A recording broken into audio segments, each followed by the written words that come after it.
started the Sistah Girls Book Club because we were like, we love to read. Right. And then me and Saida went to college together. She put on her status like, oh, I read 1 billion books. And I was just like, wait, she probably could be my partner in this book club. And then we were just like, we didn't know of any book clubs that were like contemporary, that had like younger women with older women as well. And it was just either or. And so we wanted to merge it. So basically, like, we like Luther Vandross, and we like Beyonce, and we like Cardi B. So, and so I think that's what attracted a lot of people to the book club. And then also, we wanted to keep it fun. We didn't want to make it be like, oh, it's mandatory that you do this, mandatory that you do that. It's like one big living room. Like, if you ever saw Living Single, that's what we kind of try to structure our book club. And because it was digital, it was just like, how do we take all of these women and put them in, like, out of digital space and bring them into a real space and have that real, like, comfortable feeling. And so we were just like, let's do an actual author signing. We have authors or readers all the time in our group, so it's like, let's bring them from there and put them in a space and let the sister girl magic happen. Right. You know, and I think we did a good job. We did a phenomenal job. I think we did. I don't think people realize this. Sharee and I, we work real well. We work really well together. We have very different personalities, but I feel like we balance each other out. And I think for anything to be successful, you have to have someone that has something you don't have, and then they have something that you don't have, and you come together and you make this amazing thing. I think though. No. Okay, so this is what I have to deal with. People low-key don't understand that me and Sharee really do fight, but we're just so professional about it, you would just never know. Like, right after this, like, I'm about to put her in a headlock. Real simple. But then I win, though. Like, I live to tell the story. She thinks that she wins, and that's the problem that we have. But, you know, we don't got to go through that on tape, okay? But the thing is, we do it for the sister girls, because these are not, like, people that we don't know. These are, like, people that we could walk to on the block. Like, when we have these conversations, these are moms, these are workers, these are CEOs, these are family, you know, these are wives, these are daughters, these are aunts, college kids, you know. So it's great to have all of that into one room. All of these black women of all ages, you know, all ethnicities, different cultures, different backgrounds, and they're just in one space for the love of books and, like, black authors. Like, how dope is that? And then we wanted to make this event cool and pretty as hell. That was literally the thing, to keep it cool and to keep it pretty. Because we're women at the end of the day, and we want things to be pretty, that when you see something, you'll just be like, oh, snap, that was cool. And I felt like that was the theme of it all. Like, we wanted to make sure that the readers were happy and the authors, so that, you know, to have that balance. And I think we did good. We did good. I think we did great. I think we did good. I think the other part of it is that we wanted women to connect. There's so many women of color in that space. And with all that's going on, it's important for us to come together and be able to have a space to connect with one another and be positive. If you was in there today, there was nothing but positive energy and, like, women patting each other on the back. One lady came up to me and said that, you know, she's been writing journals and poems for like 24 years. And just being here today, it sparked her desire to actually write her own book.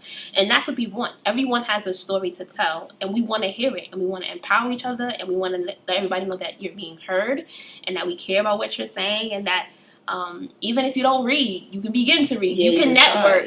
You can build bonds. You can build relationships. And so I think that we pretty much did more times a million just with this event alone. Yeah. And the thing is, like, when I watch TV, like when I watch the Oscars or anything, and I see like Viola Davis and Taraji, or I watch Black Girls Rock, you want to feel that. You be rooting for them. You're like, I want to feel it. You feel it through the television. You feel that connectivity. So it's just like, this is what it felt like. Like, I felt it in real life, not just like, oh, I see it on the television, I support it and I support them. It was like, in this room, we felt black girl magic. Like, we felt Black Girls Rock. We felt all of that. You have these black women that are supporting black women that are 99.99% of the authors were black women.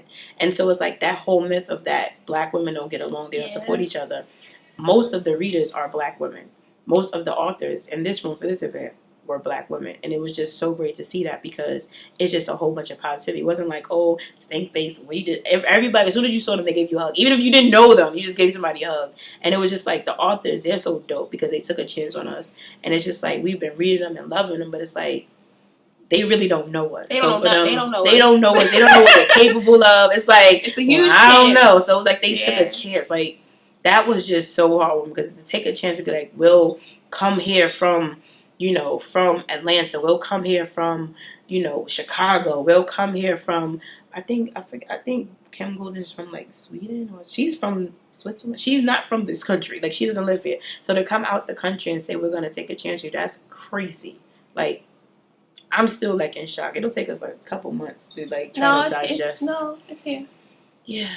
And I think we could do like the 5 top things that we liked and the 5 top things that we didn't like. 5 top things that I liked. I loved these sunglasses. I know that people are like, this is crazy, but I love the sunglasses. I love the setup. I love the food. That's crazy because you plus size, you make love the food. It's so goddamn cliche. Girl, get to your next one. What else? Number. I love that people started dancing. Like they really just started like letting loose. It was like at first you see everybody like, oh that, then all of a sudden everybody dancing, have a good time. I love that. And then did I say 5 things already? You probably did. Let me get my 5.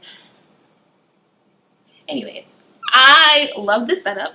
Yeah, I love the setup. I love the black girl magic that was in the space. I love that too. I loved the music. So if you want to know where the playlist is coming from, holla at me. I do playlists now, so don't do that. This is me rolling my eyes, so you can't see it. I loved, and this didn't happen in the space. It was behind the scenes and leading up to this. I love the way me and Sharee work together. I don't think that she understands how much I appreciate her. She could like give me a car. I ain't doing that. Put some money in my account.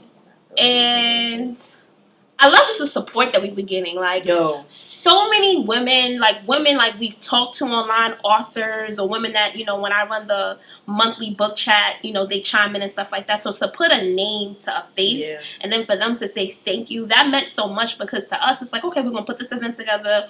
We're going to see what happens. And then hope they like it. Right. And to see it in full force, it's like, wow, like we did this. This is us. Like if we never do this again, which we will, but for whatever reason we never do it again, we can say that we made history in our own way. We did something really important, and it had an impact on everyone in that room. Yeah, we want to shout out to the volunteers. Yes, thank you so much. Like I don't know if y'all understand. It's just 2 of us sitting in this chair right now, but we had an army, 15, like an army of volunteers. Like they helped us set up, they helped us clean up, they helped us do everything. 1 minute. Sorry. And that's one of them right there. Yeah, that was one of them. But they help us do everything. And it's like, they gave us their time. And like, in life, they always tell you that you can't get your time back. Reclaiming my time. Like, you know what I mean? You can't get your time back. You can't get that back. For them to say, from 9 o'clock in the morning to 5 o'clock, we're just going to help you. And they didn't stop working. They didn't actually just said, where do you want me to fill in with? We had the little jobs for them. They did everything. We told them, you don't have to clean. They was cleaning up. They was interacting. They did everything. It's like, that's what sisterhood is. That's the point of the Sistah Girls Book Club. Like, that's sister girl. That's what it means. Because it's like when they saw us getting tired, they were like, we see you tired. They bringing us water and stuff. And it's just like, it was a bit. Water. Well, I got water and I got a plate. So whatever. They must don't want. You know what I'm saying? But thank you to the volunteers. Like, we appreciate you guys very much. They could work with me anywhere. I go with them to the battlefield. I feel like I would come out hydrated, fed, everything. Because they like sisters. Like, I got all their phone numbers and they got all my phone numbers. Next year we do this, call like you. Anything else? Things we didn't like?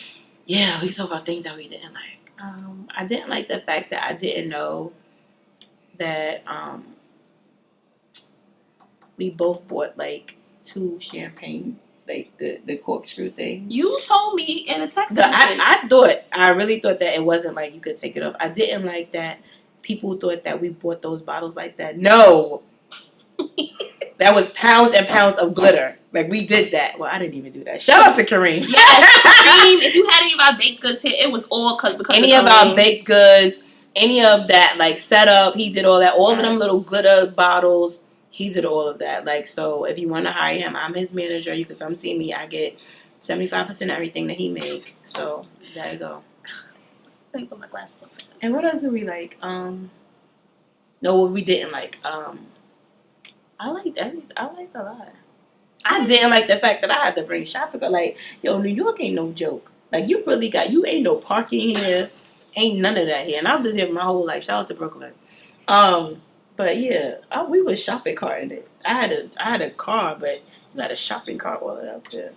I don't think there was anything I didn't like. I just think there was a lot of like situations that let us know what we shouldn't do the next time. Yeah. And I think that's because our mindset is just like, all right, let's let's make sure we have more than enough than to have not have like, enough be at all. Be safe to be sorry. Yeah, that kind of thing. So I think that was the only thing for me. But for the most part, I liked everything. Like, it ran smoothly. Like, I had... And that's why I was so scared. I was like, I just wanted to run smoothly. Like, even if some people had gripes, they could just say, you know what, it still was a smooth ride. It wasn't no many I've done other events before, and me too. It never went this smooth. Yeah, it was smooth. So I think that also speaks to Sharee and I's ability to work together effectively.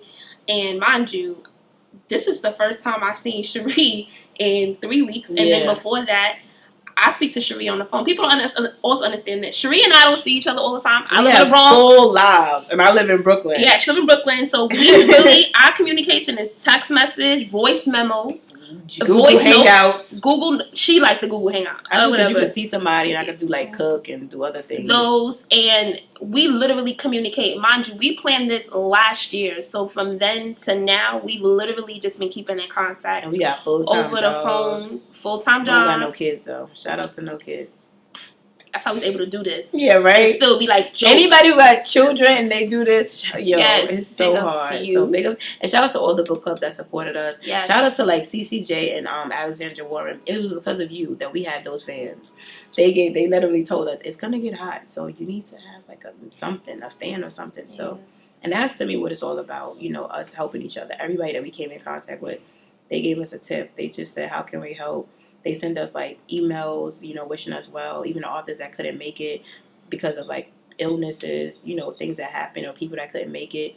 They literally just was like sending me voice memos, emails, and even like some of the sister girls. Instead, you know, when you go to an event and you don't got a ticket, you usually just forget it. They wanted other people to come so bad. They would announce, not coming, I could give my ticket away. So to me, that speaks of like the love, period. Yeah, because when you just, I've never had a ticket and really said, oh, I don't have a ticket. No, let me let it. Nobody. I'll be like, whatever, it's a dub. Yeah. So they giving a ticket away. It was just, and even the authors who donated books, like those gift bags popping. Authors that didn't come and authors that came. Like everybody who had a gift bag or won a mystery bag, you got a lot. So all the authors, you got a lot of reading, paperback reading. Oh, real? Yeah. So thank you. Yes, thank you guys. And let's see about this next year. Yeah. Maybe? I don't know. You never know. Are we going to be in New York? Are we going to be in maybe Dubai? New Orleans? Maybe New Orleans girls trip. And that's my phone, so it's time to go. Later.